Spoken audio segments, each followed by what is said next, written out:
बिस्मिल्लाहिर्रहमानिर्रहीम।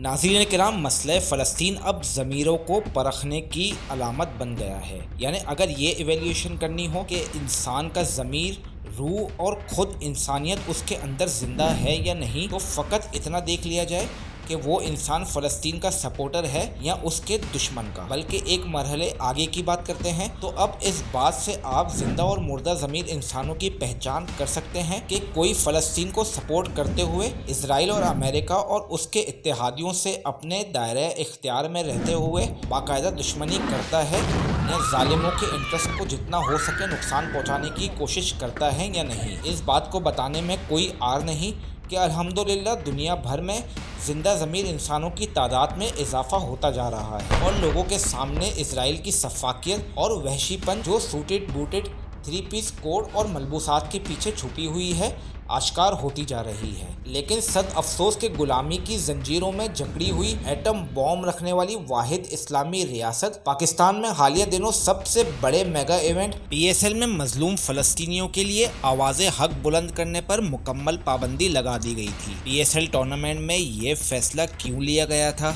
और पाकिस्तान की मसले फ़लस्तीन पर क्या पेशरफ्त है, इन सवालों को इस वीडियो में जानने की कोशिश करेंगे। लेकिन अगर इससे पहले आपने इन्फोलीज को सब्सक्राइब नहीं किया हुआ तो इसे सब्सक्राइब करके दिए गए बेल आइकन पर हिट कर दें ताकि आने वाली कोई भी इंफॉर्मेटिव वीडियो आपसे मिस ना हो पाए। पस मंज़र में आपको बताता चलूं कि नवंबर 2023 में आजम खान नामी क्रिकेटर को मैच की फीस का 50% जुर्माना लगाया गया था। वो भी सिर्फ इस वजह से कि उनके बैट पर फ़लस्तीन का झंडा बना हुआ था, जो बाद में जाकर हटा तो दिया गया। लेकिन इससे दो बातें साफ जाहिर हो गई। अव्वल तो ये कि पाकिस्तान में फ़लस्तीन के लिए हर मैदान में आवाज़ उठाना इतना आसान नहीं है, और दूसरा ये कि पाकिस्तान में आज़ादी इजहार राय पर खासी पाबंदी फेस करनी पड़ सकती है। हालिया दिनों PSL में होने वाले किसी भी मैच में कोई भी ऐसा बैनर ले जाने की इजाज़त नहीं थी जिससे किसी की दिल आज़ारी होती हो या किसी के एहसासात मजरूह होते हो। इसी कानून के पेश नज़र न सिर्फ मैच के दौरान लोगों को फ़लस्तीन के लिए आवाज़ उठाने के लिए रोका जा रहा था, बल्कि गेट पर सख्त चेकिंग भी की जाती रही। एक खातून प्रोटेस्टर के मुताबिक उनको फ़लस्तीन की हिमायत में बैनर ले जाते हुए ऐसे बर्ताव किया गया जैसे वो कोई असलहा ले जा रही हो। हालांकि इस बात में कोई शक नहीं कि ये हथियार ही है जिससे आम आदमी अपनी आवाज़ हक किसी भी बड़े प्लेटफॉर्म पर उठा सकता है। जबकि दूसरी तरफ दूसरी कंट्रीज़ और डेवलपिंग नेशंस के मैचेस में भी इस बात की पाबंदी नहीं थी। तो एक बार फिर इस पाकिस्तानी गयूर अवाम को शाह से ज़्यादा शाह के वफादार वाली सूरत हाल का सामना करना पड़ रहा है। फ़लस्तीनियों की हिमायत के लिए आवाज़ को रोकने की एक बड़ी वजह PSL की स्पॉन्सरशिप डील्स भी हो सकती है, जिसमें वो इजरायली ब्रांड्स भी शामिल हैं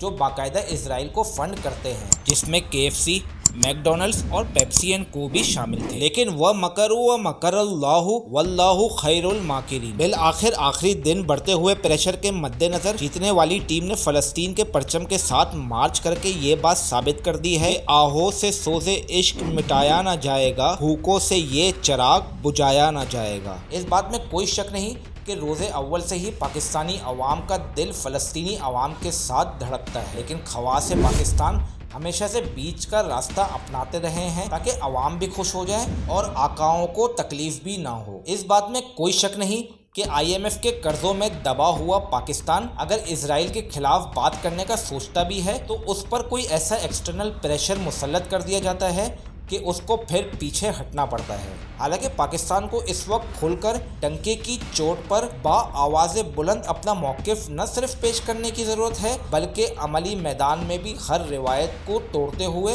हर प्लेटफॉर्म से फ़लस्तीनियों की हिमायत और दुश्मन ममालिक को ललकारने की अशद ज़रूरत है। इस दुआ के साथ कि खुदा पाकिस्तान का मुहाफ़िज़ व निगहबान रहे, इस वीडियो को ज़्यादा से ज़्यादा शेयर कर दें। शुक्रिया।